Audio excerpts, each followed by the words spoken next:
black players. I mean, was that the case when Michael Jordan was, winning MVPs every year, or LeBron or Kareem or Matt? I mean, Yeah. you're going to tell me that Bird was not worthy of the MVPs that he was winning? So when you hear something like that, when you see that type of exchange, you're a hoops guy, man. You live and breathe it. Do you kind of sit back and say, all right, hold on a second, this is a little. It's. I was talking to my friends. It's just the conversation, the basketball discourse as a whole has just gotten to a point where it's like, do y'all even enjoy the game? They don't. Right? They want to be right. They want to be right. They want to have their hot takes. Just enjoy it. Like, why do you have to attack one person to raise up another? Right. And that's what I dislike. I think it started with Kendrick Perkins saying that Jokic stat pads. Right. Which, watching Denver Nuggets games, everything the Joker does is critical to how they play. Like, he's the main focal point, getting those guys involved, passing the rock, getting these guys open looks. He's just great at it. And Embiid is great as well. It's funny. I feel like Jokic is more deserving of the MVP. I thought Embiid was, personally, I would have voted Embiid. I think Joker is more deserving of it this year than last year, personally. Why is that? What Denver has done consistently, he's been amazing. Yeah. And I feel like Embiid last year deserved it. Yeah. Joker, to me, is even more deserving compared to last year. So that's where I fall in line with it. But the stat padding conversation, it's just, I don't agree with it. I think what Jokic does is crucial to his team winning. Like, I don't. But let me ask you a question. You're 100% on board.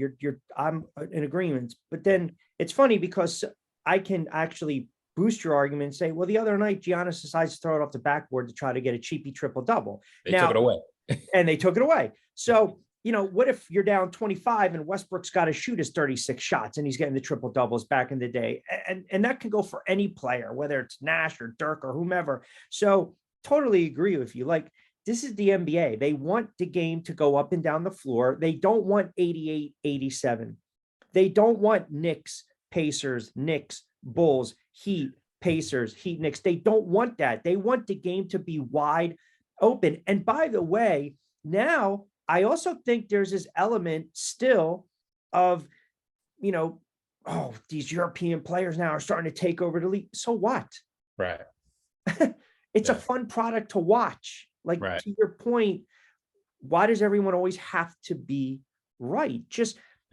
It's like the quarterback, Brady, just enjoy it. And there's a lot of great players in the league, individual talent. Like, it's just so hard. Like, Giannis has a claim to be MVP this year, right? Like, Embiid definitely does. Like, Embiid does.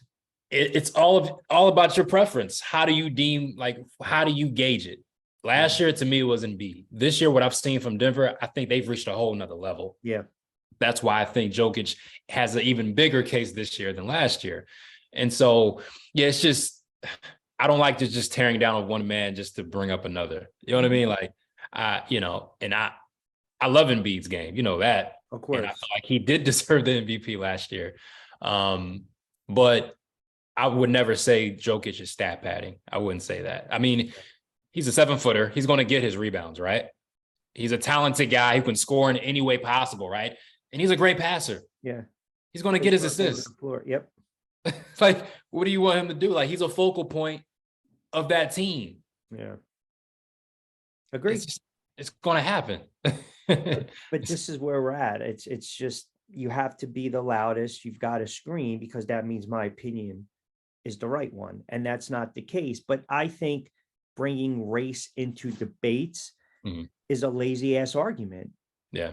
It's a soft and weak argument, right? Yeah. Because we can go down the line and you can pull up players over the history of the NBA, and you can either really dive into their numbers, or you can dive into their numbers and appreciate what they were doing, or you can just look at their numbers on face value and say, oh, well, you know what, this guy's stat padding, or this guy's just shooting 36 times a game, or, well, how many times do we see a guy throw it off the backboard to get that cheapy rebound to get the triple double? And they do that 8 times a year and they got 8 triple. It's just goofy, man. It is. And to your point, I do believe, because of the influx of European players too, the whole notion that the European player, remember years ago, what did everyone say about the European player? They were soft. Oh, yeah. They were soft. You're Yeah. going to tell me these guys we're seeing now are soft? You're going to tell me that Dirk Nowitzki was soft? Dirk was a problem. Dirk was a problem. Right. Because Yeah. why? Because I'm